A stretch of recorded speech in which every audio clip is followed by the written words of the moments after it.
Hi, everyone.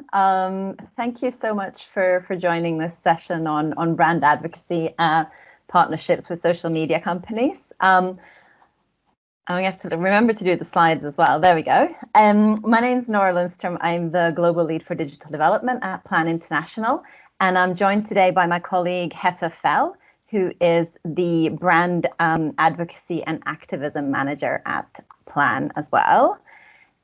We also have a guest speaker, and I'm really excited to introduce to you David Ryan Polgar, who's the founder of All Tech is Human and an advocate for the responsible tech movement. In March 2020, David also became a founding member of TikTok's Content Advisory Council, which provides expertise around the delicate and difficult challenges facing social media platforms to expand expression while limiting harm. David's commentary around around content moderation and tech ethics, digital well-being, and improving social media has appeared on several media all around the world. And he is, since founding All Tech is Human, which is an organization committed to building the responsible tech pipeline. David's been working on ways to inform and inspire the next generation of responsible technologists and tech makers. So really excited to have you, David, join us as well to provide a commentary. I should never do one's own slides, I think. There we are. Now, in developing Plan's session for this ICT4D Partnerships Conference, I really wanted to provide a slightly more different perspective from perhaps more sort of traditional ICT4D partnerships. I feel that within ICT4D or digital development, we tend to focus on how we can use technology as an enabler for our programming and influencing work, and in developing partnerships to allow us to do that effectively. But increasingly, we also need to be considering the impact that digital is having on society more broadly, and in particular, think about this in our work for digital inclusion. And so we need to consider the kind of digital world that people are being included in as we work for digital inclusion. And of course, partnerships have an important role to play here.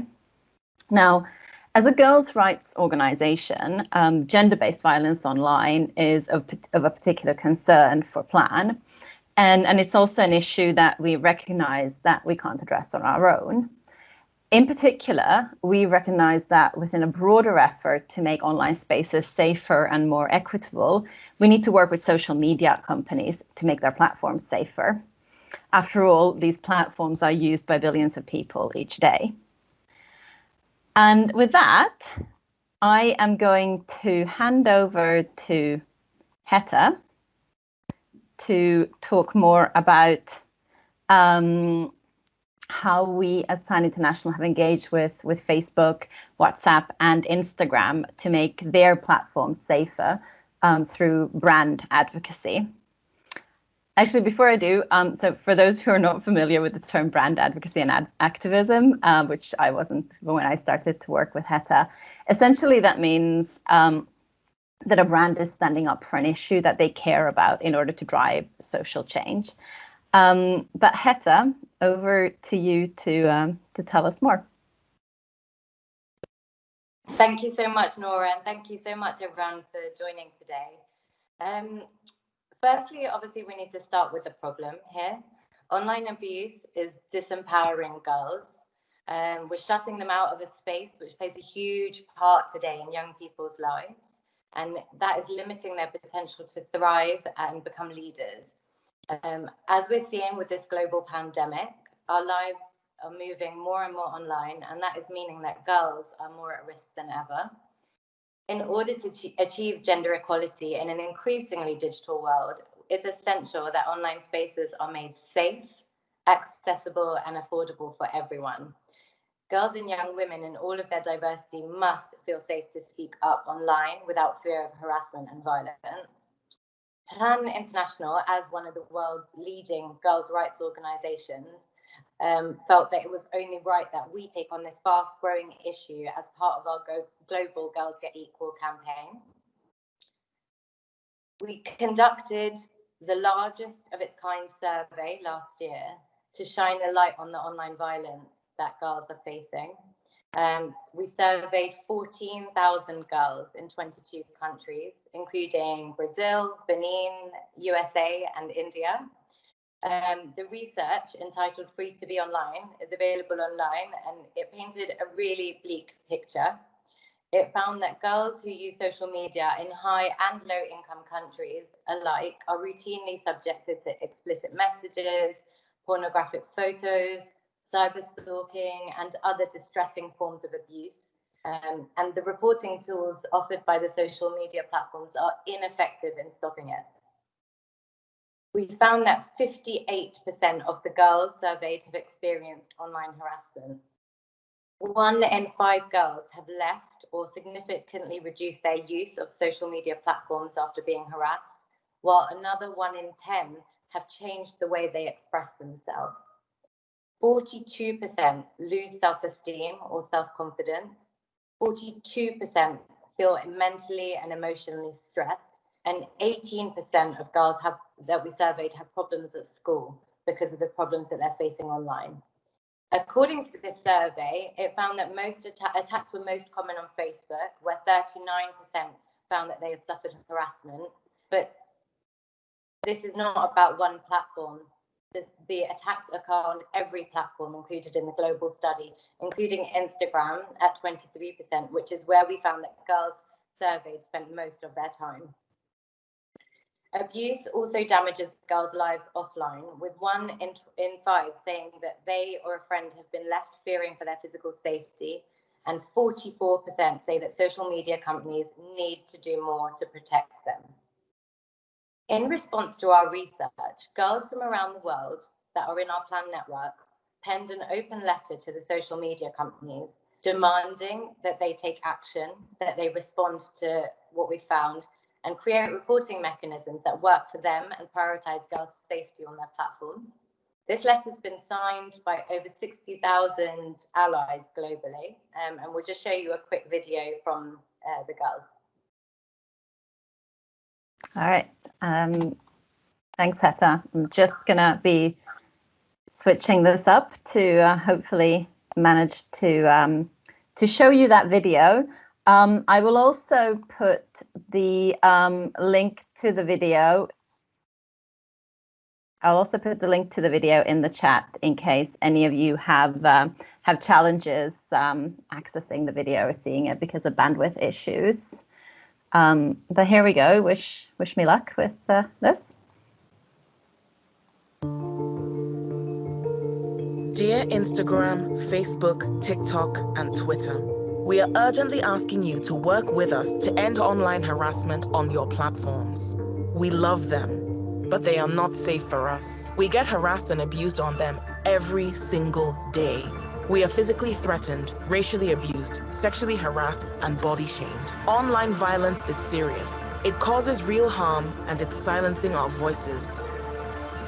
As this global pandemic moves our lives online, we are more at risk than ever. The world needs to stop normalizing online violence.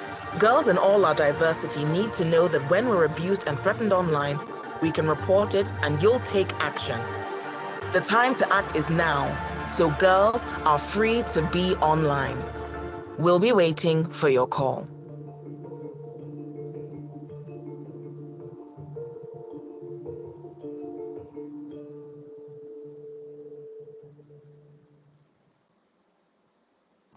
I'll just give, if anyone else is watching on the YouTube link, I'll just give you 10 seconds or so to catch up.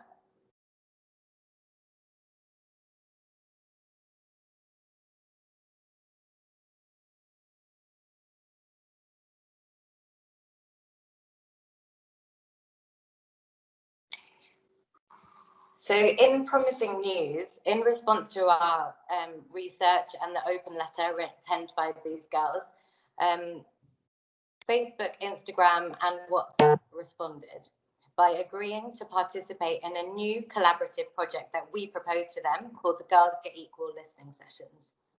So just to outline quickly what this is all about, the idea was that the Girls Get Equal Listening Sessions can give policy and product teams at Instagram, Facebook, and WhatsApp a unique opportunity to hear directly from girls about their lived experiences on social media, to create a dialogue about the ways that the companies can continue to invest in protecting girls from bullying and harassment, for example, through improving reporting mechanisms.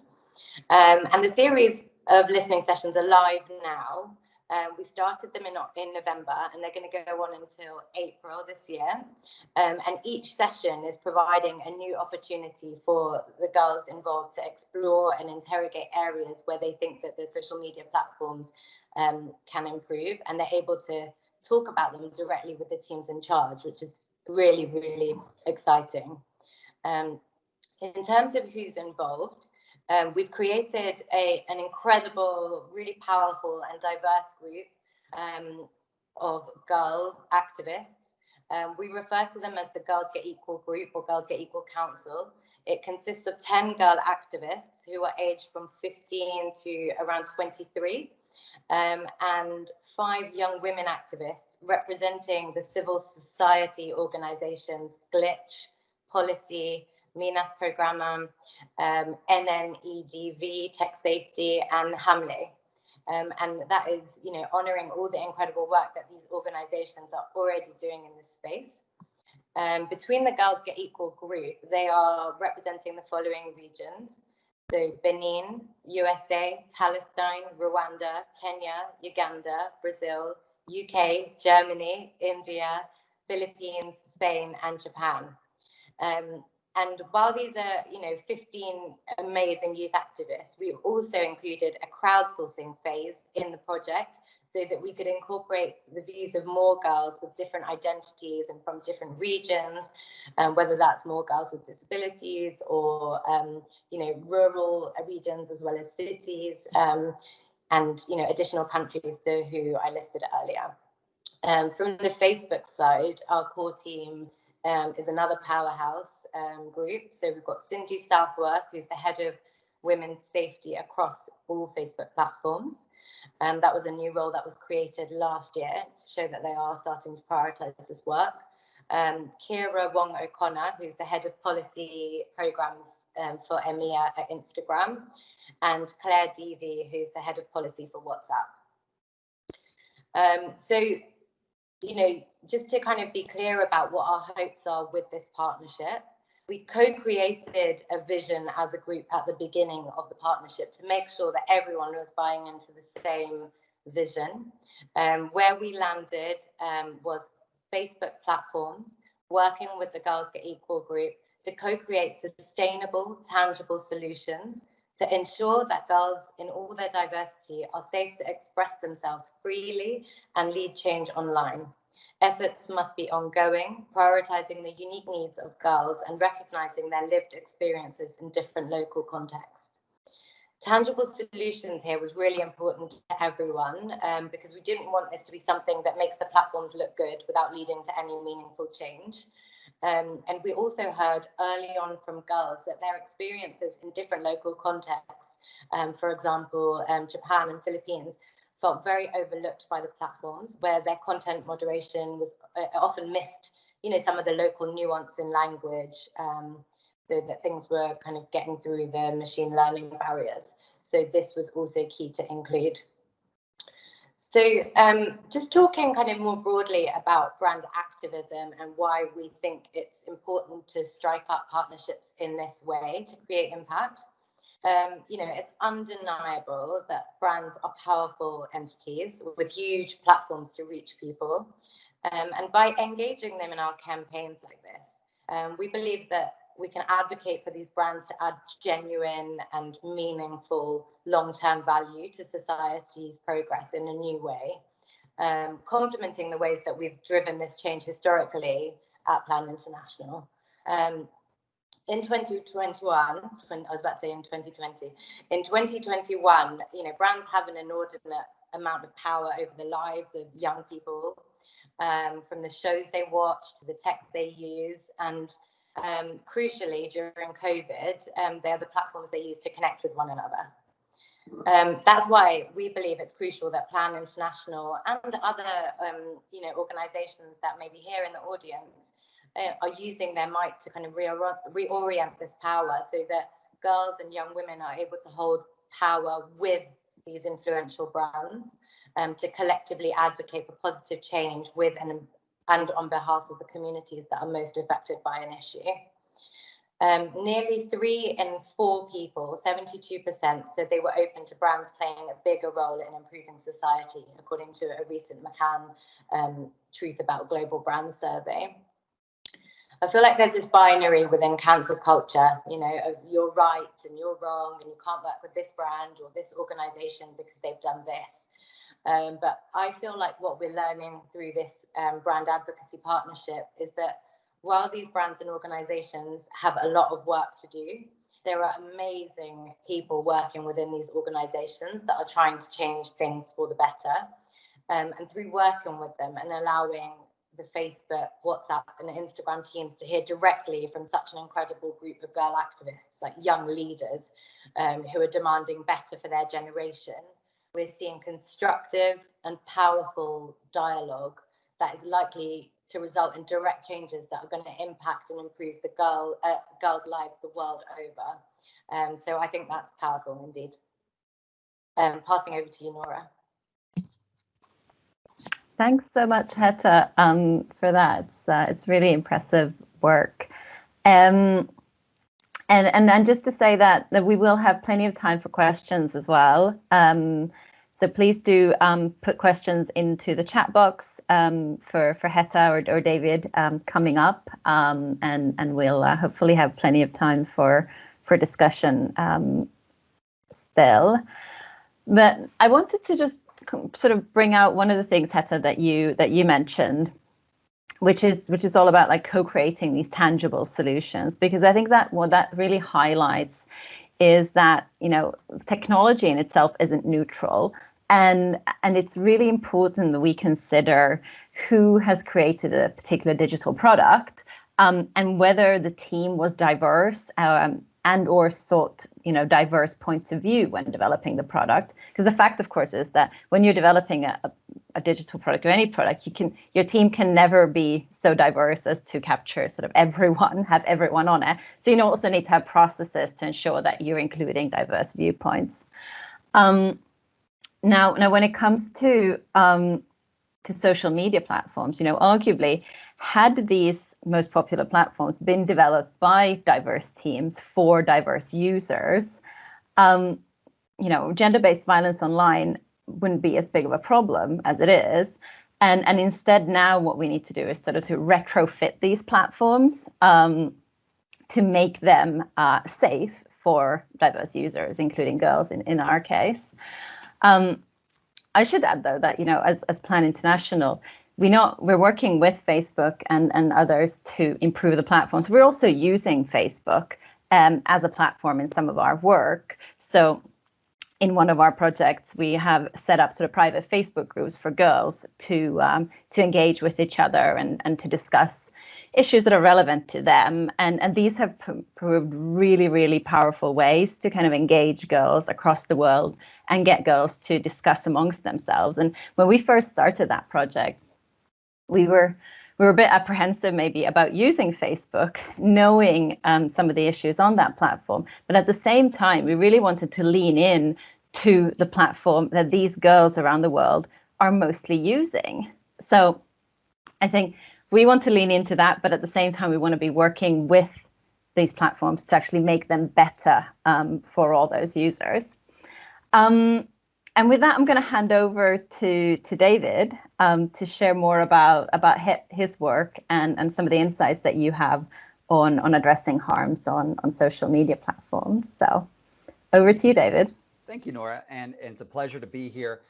Really honored to speak about the harms of social media and how we can go about improving social media to make it more accessible, but also a better experience for more people.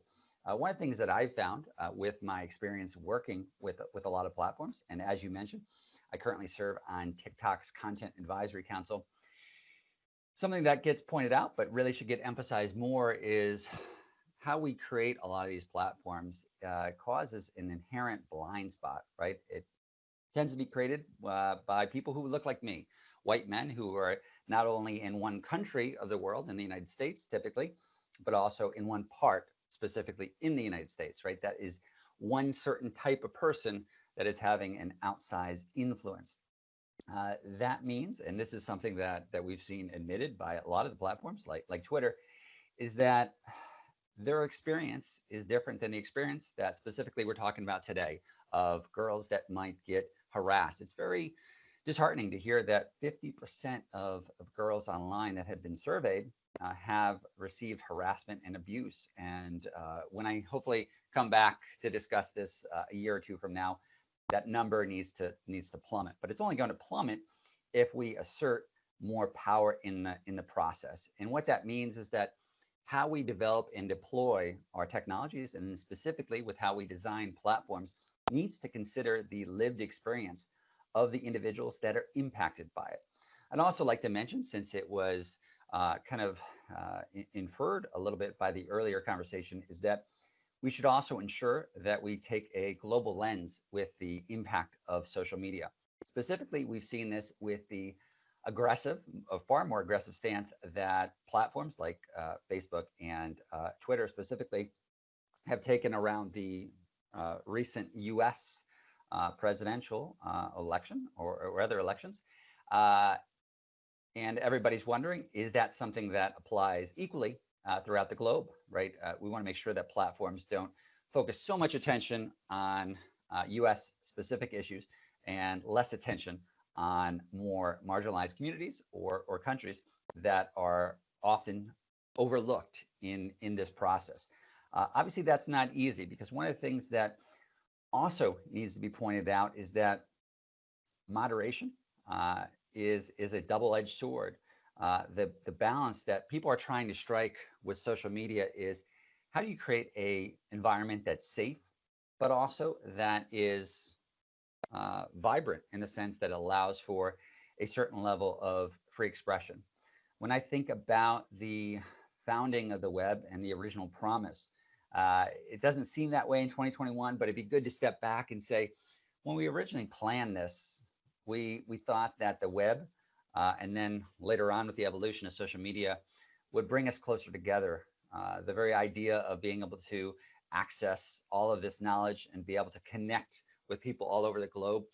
Our assumption was that it would lead to less violence, more understanding, and a raising of consciousness, right? It's been quite the opposite if we look at the current environment that is unfortunately far too high with harassment and abuse. And also, we have a information ecosystem run amok. We've seen that the marketplace of ideas sometimes does not effectively work in a social media platform. Really, one of the things that we are looking at is, where do we go from here? The organization I run, that Nora, you mentioned in the beginning, is called All Thick as Human. If anybody is interested, love to have you involved with that. You can find out more information at allthickashuman.org. Our organization is committed to really improving social media. We have a current project directly called Improving Social Media, and a paper that we're going to be releasing on February 17th, and actually love to incorporate some of everything we're discussing today as a potential case study.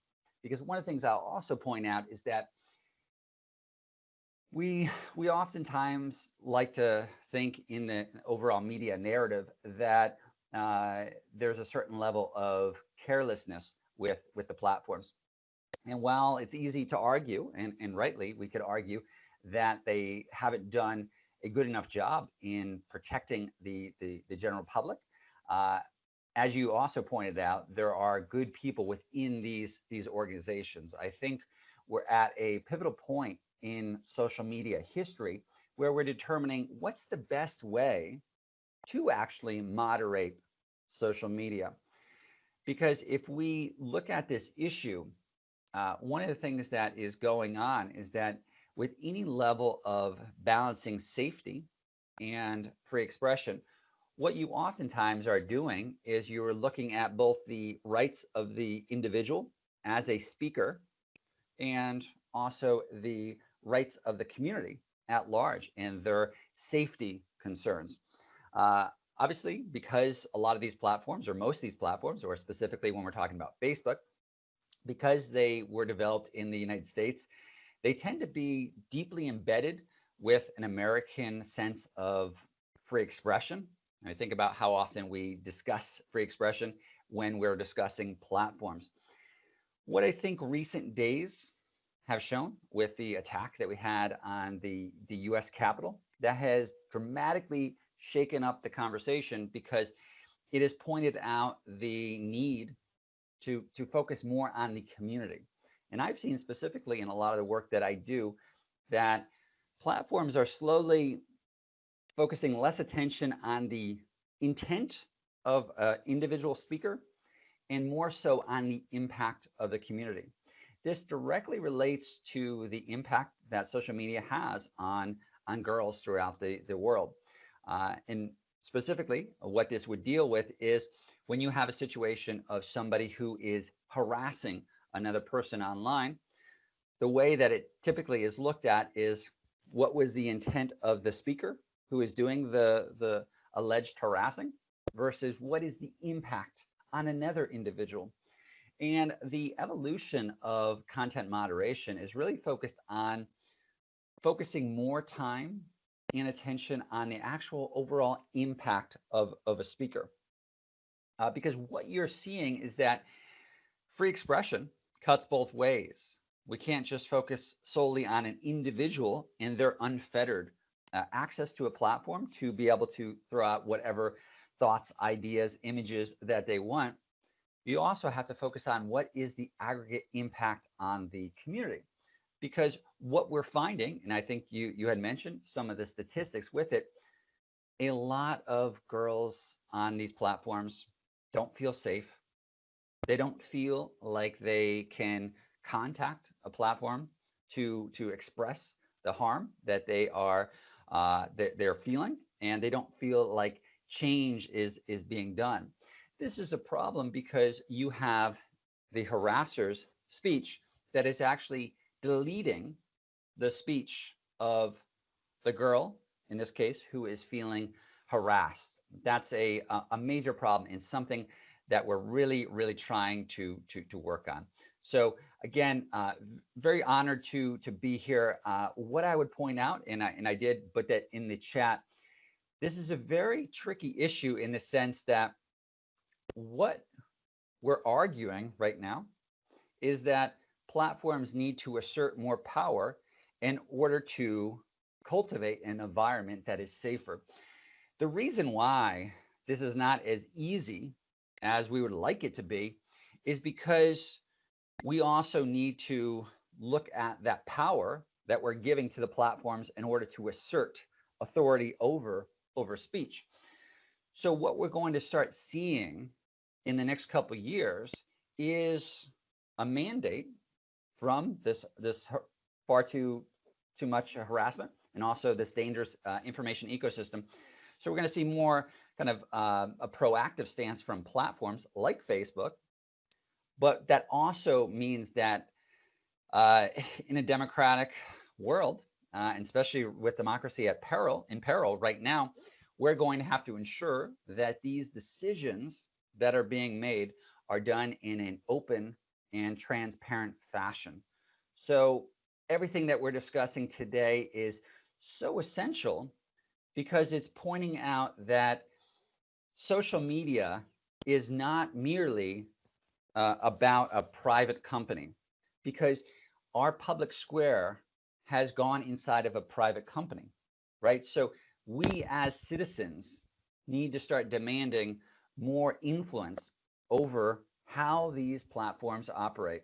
So that is a major part that we need to focus on in coming years when we think about this. But again, really glad to be here. For anybody who is interested, please reach out and connect with me again. Go to allticketshuman.org, stay involved. We will have that paper that's exploring a lot of the ways that we're going about improving social media, and then also interviewing people throughout the globe on what they're doing, what projects are focused on this as well. And I'd love to stick around for some questions after this, because it's a very, very thorny issue, but really inspired by this work, really inspired by the movement of saying we expect more. And then specifically with brand activism, as we also saw with the Stop Hate for Profit campaign that the Anti-Defamation League and others were involved in, advertisers, by extension brands, they hold the purse strings.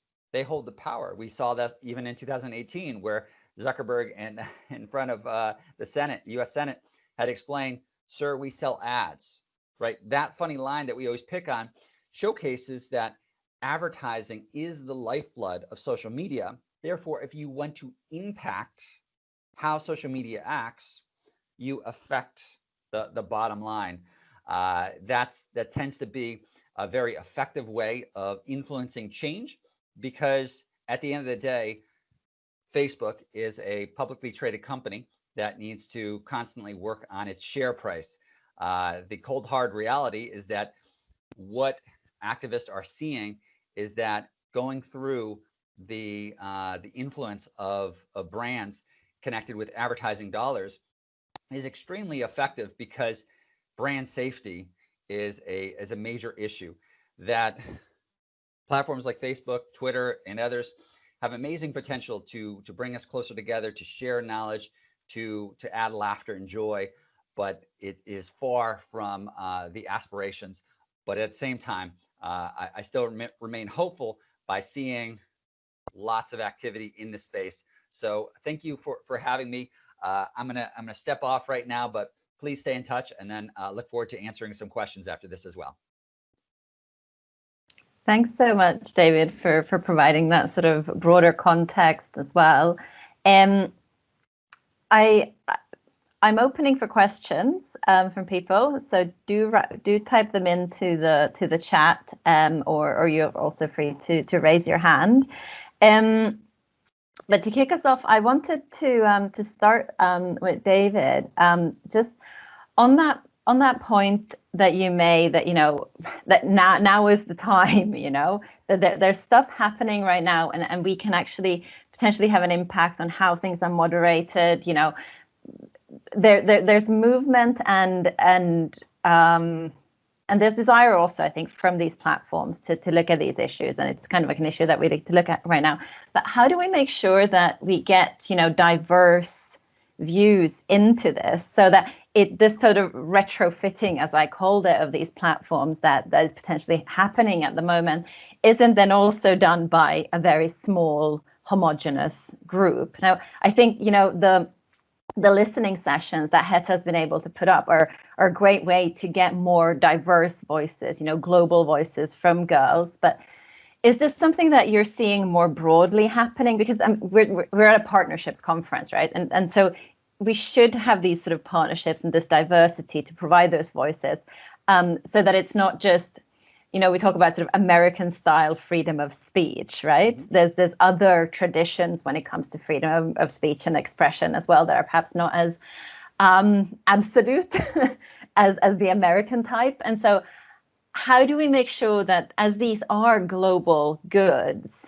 that globality and those different points of view are included as they develop further? Sorry, big question, but it is a big question, but we have seen some movement in the space. So specifically, a few months ago, Mark Zuckerberg of Facebook gave a speech defending this more American ideal of free expression, and that was in Georgetown University. You can see that speech on YouTube, but he has since backed away from a lot of these ideas. So if you look at how platforms developed, America, by and large, is a believer in the quote-unquote marketplace of ideas, which generally means that we tend to take a hands-off approach, because we believe that good ideas will knock down the bad ideas.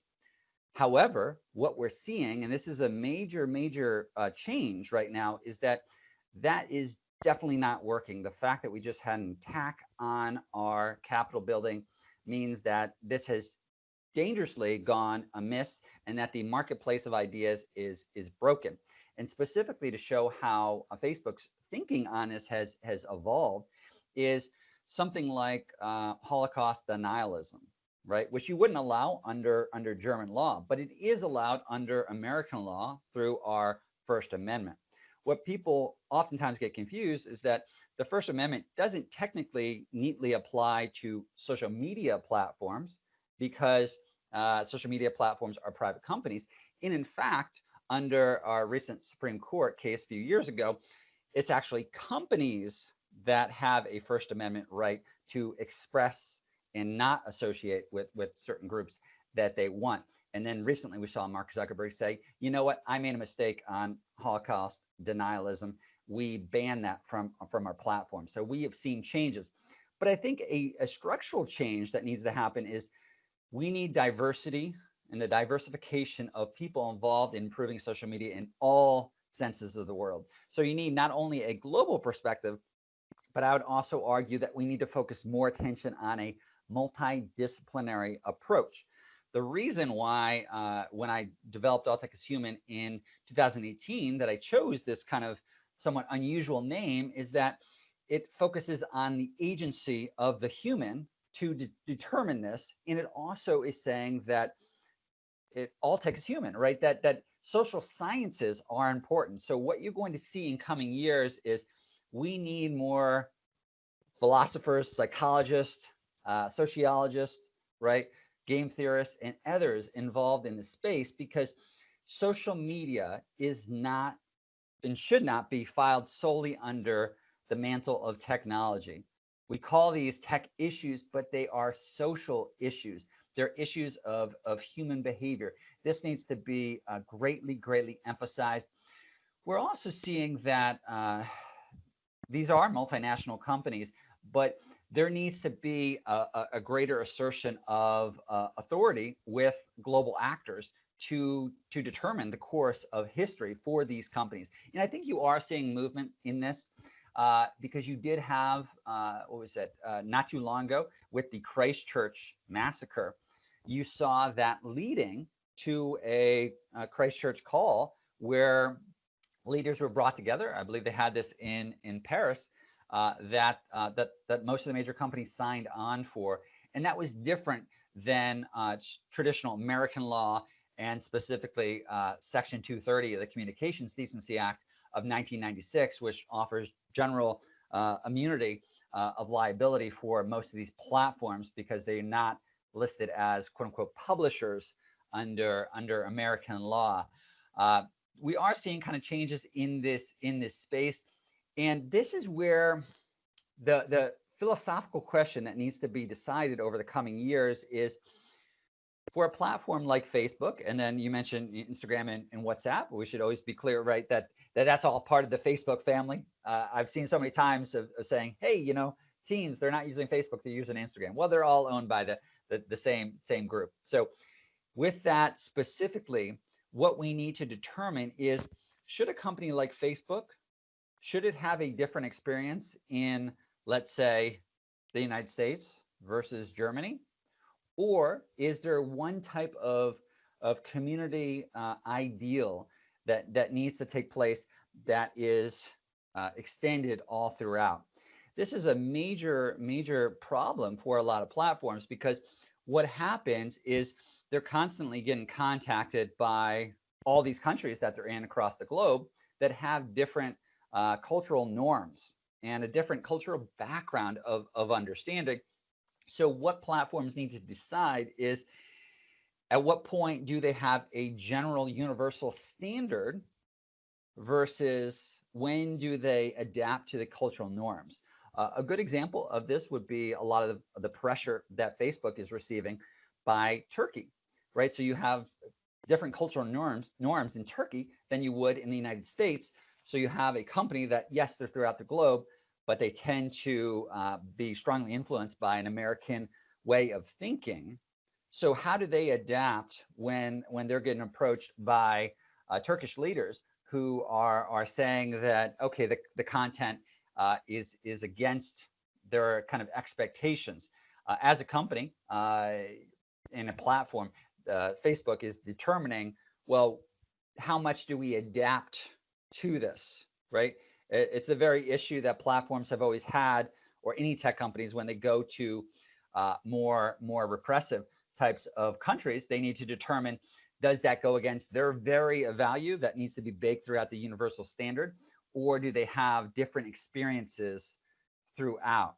And then specifically, if we compare the United States with a lot of the European values, generally speaking, most European countries value privacy, specifically children privacy, a lot more than America does in terms of how we balance privacy and expression. This was obviously a major issue with France and how they viewed privacy as well. But to fully kind of go back and answer your question, this is where a pressure campaign is always important. I always like to emphasize that there's an interplay of actors. We tend to just look for one solution. We say, is it all about Zuckerberg? Is it all about politicians? Is it all about individuals? It's a combination, because what is happening is we as citizens, we need to not view ourselves as users of platforms. If I could have one thing in 2021, it would be to change that term. We are not users of a platform. We are kind of residents of that. And when we think about the values of a citizen, it cuts both ways, and citizens have a right to influence the platform. So I think that's going to be a major part. And then specifically around the people that are creating this, I think it's not only going to be the direct employees. I think what we're going to see, I like to call it social media democracy. I think that's going to be a major part in coming years, is that we can't imagine it now because it doesn't exist, but there's going to have to be more of a check of power and more of a open democratic institution of how these decisions are being made, to hear the voices. So if you're Facebook in the future, you're going to make sure that the voices of people throughout the globe are constantly affecting how content moderation is done.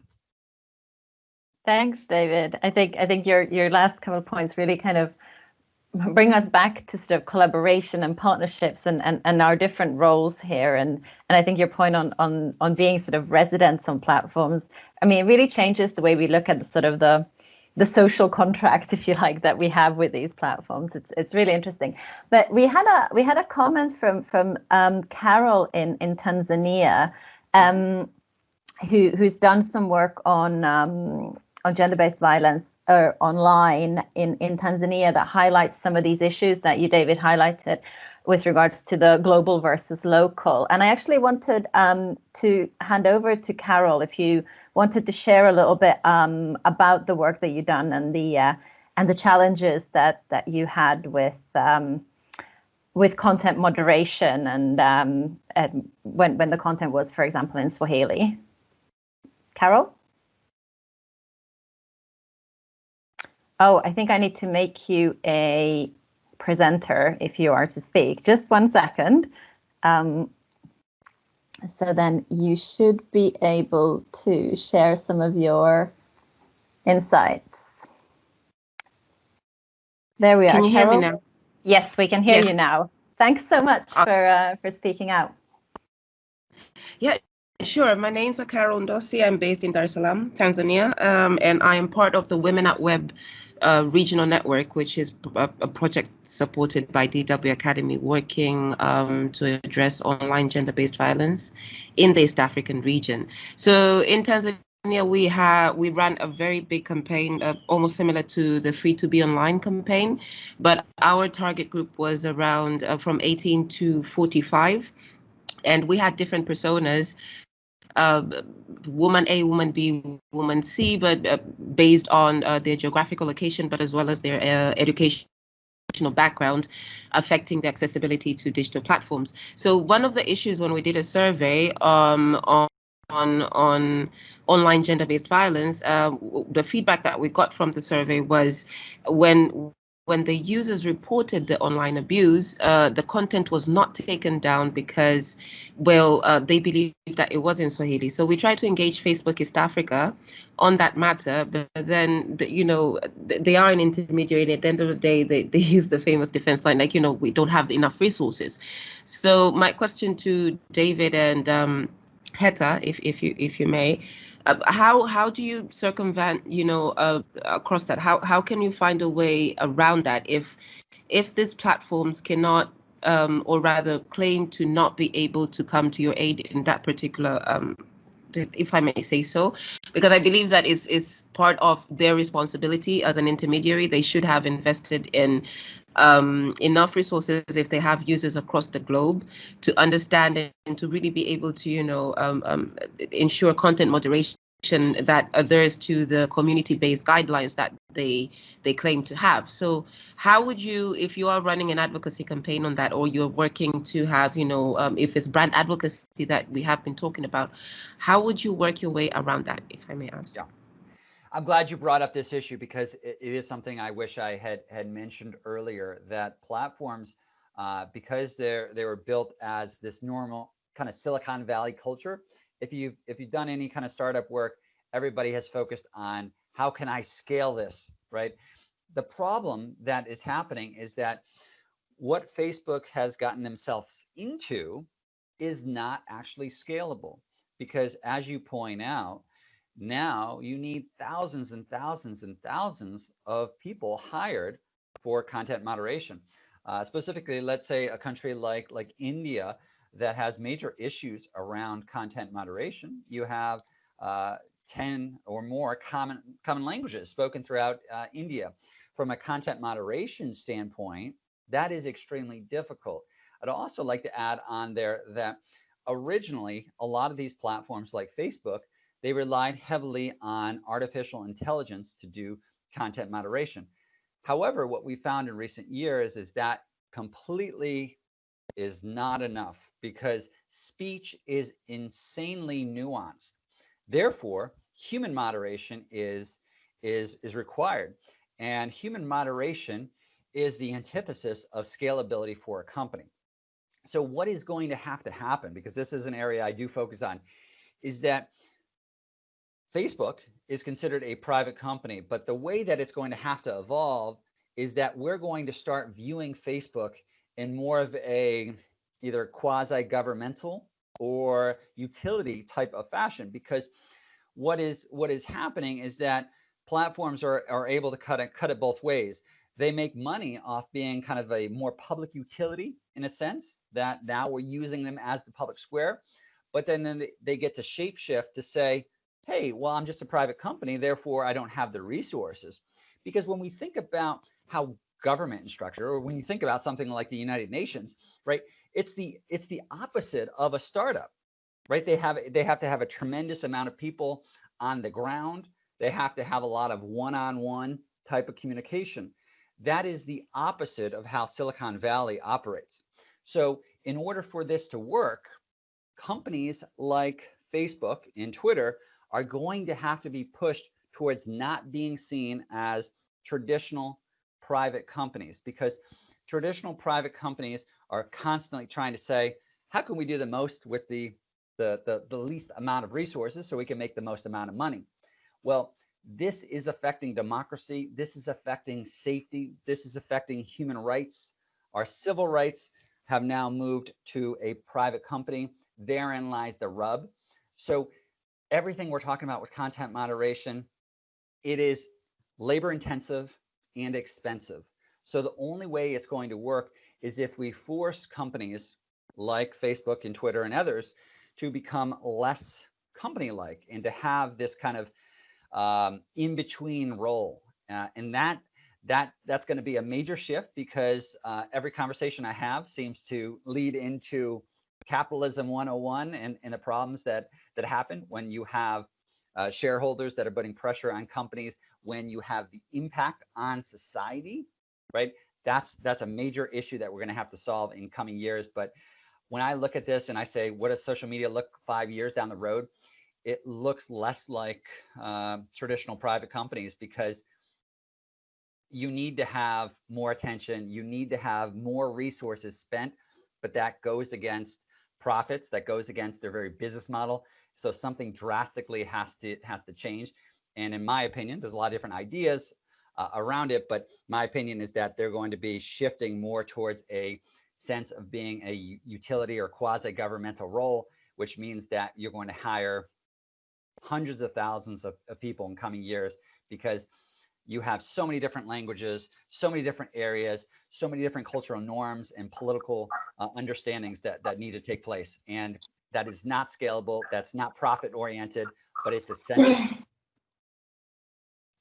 Thanks, David. And over to you, Heta. I know that content moderation is something that has been come up in the listening sessions as well. Thank you, Nora. Thank you, David. So thanks, Carol, for that great question. I think it's something that's come up quite a lot from the girls that are involved in the project. I know a lot of the girls, specifically from Rwanda, Kenya, Brazil, and Japan and Philippines have all brought up that problem independently. And the way that the listening sessions are working is that we're creating ultimately a wish list, which we've been developing as the sessions have moved, as we've moved through the sessions.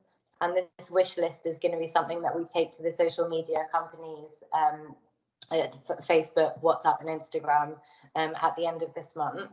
And as part of that wish list, the content moderation piece does feature heavily. And I can't, I'm not a spokesperson for Facebook and, them obviously, but I know that it's a big priority area that they're looking at, and that, and so one of our specific areas that we're, trying to highlight the importance of is that, yes, they've got around, native speakers in 50+ languages, but as that increases, we need to also make sure that it increases fast enough, because it needs to increase obviously at a really rapid rate, but also that young women are included, and people of all different identities are included in this moderation, as content moderators, so that the nuance, local nuance is caught in the machine learning as well.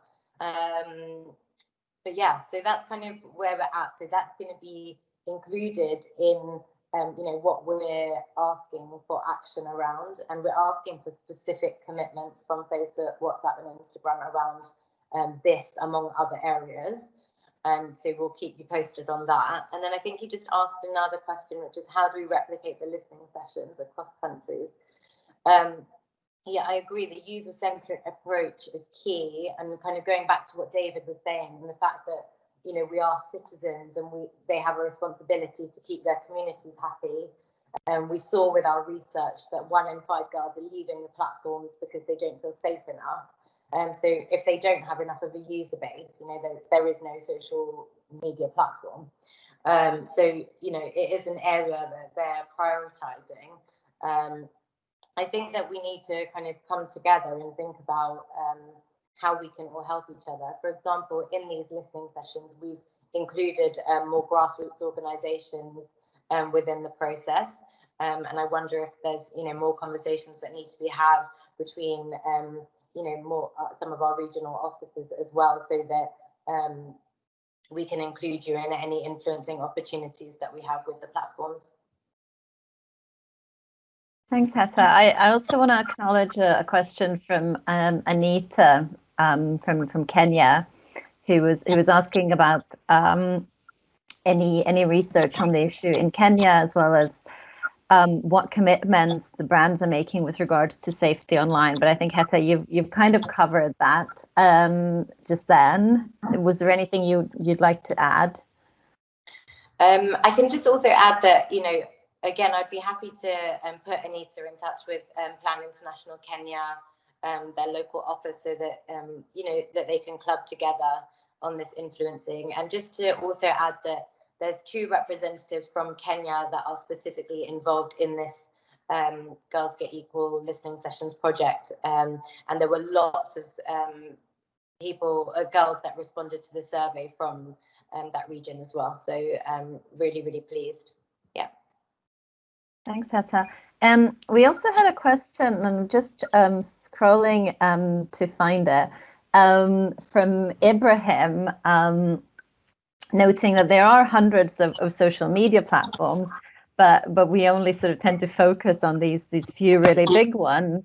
And he's asking if there's some kind of monopoly in the market. And just to add to that question as well, you know, one of the things that we sometimes get asked is, okay, well, why are you focusing on you know, Facebook and Insta and so on, when you know that, you know, gender-based violence is so rife on them? Why not create, you know, a feminist internet, feminist platforms? Just do something, you know, get away from these platforms and do something new from scratch, you know. So I'd love to get your thoughts on both from Heta and David on that issue. Heta, would you like to start? Do you have some thoughts on that? Sure. I think that as much as we would like to just start from scratch, I think we need to be, you know, realistic that these are big platforms that have a huge user base already, billions of users, as you said, Nora. And I think that so we can't ignore those platforms. They just, we have to kind of help them figure this out, because we are ultimately going to be better off if they do. But in parallel, we're also, you know, looking at some of the newer platforms that are being developed. There's one specifically that's coming out of New York at the moment, which is, you know, started by all POC, people of color, and looking to kind of make the platform kind of more community centric and safer for all users. And so while they're developing the platform, they're in the very early stages of it. We want to work with them so that the thinking around how to keep girls safe online is baked in from the outset. So I think that there's room for both. Passing over to you, David. Yeah, this is a fascinating topic, because people have always, for the longest time, said, hey, why don't we create all these alternatives that are better aligned with our values? And the problem really stems from the network effect, kind of like the old joke that says, why did a person rob the bank? Because that's where the money is, right? So why are people on Facebook?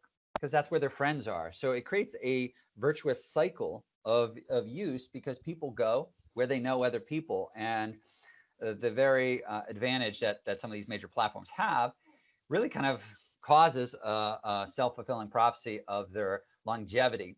The other tricky part is there's a lot of discussion on, okay, well then should we break up big tech? Should we break up some of these companies? But the flip side of that argument would say that it's the very largeness of these companies that actually gives them the resources to actually approach these issues. For example, if you had a smaller startup social media platform, they would have less of a content moderation team to actually go after these issues. I think what you're seeing too, though, is how can newer platforms that are being developed, how can they bake this into the DNA? So even with my role on TikTok's Content Advisory Council, because they're considered kind of a newer social media platform, they get the opportunity to kind of bake in some of these safety concerns and the diversity that's needed thinking about these issues early on, as opposed to trying to react. They can be a little more proactive. But no, that's always been a long issue. I also just put in the comments a company called, or sorry, an organization called New Public that is actually, I think they're holding a conference the next couple of days that's reimagining public spaces. And what they're looking at, and they're using the analogy of a public park, of if we had to start social media over from scratch, how would we design it a little differently? Because one of the problems that we have is that we're expecting a public space inside of a private company. Therefore, a lot of the environment and how it's operated and controlled is being too strongly influenced by profit motives, because it's inside of a profit machine, right? So that's a great resource to look at as well. But no, it's certainly a fascinating issue.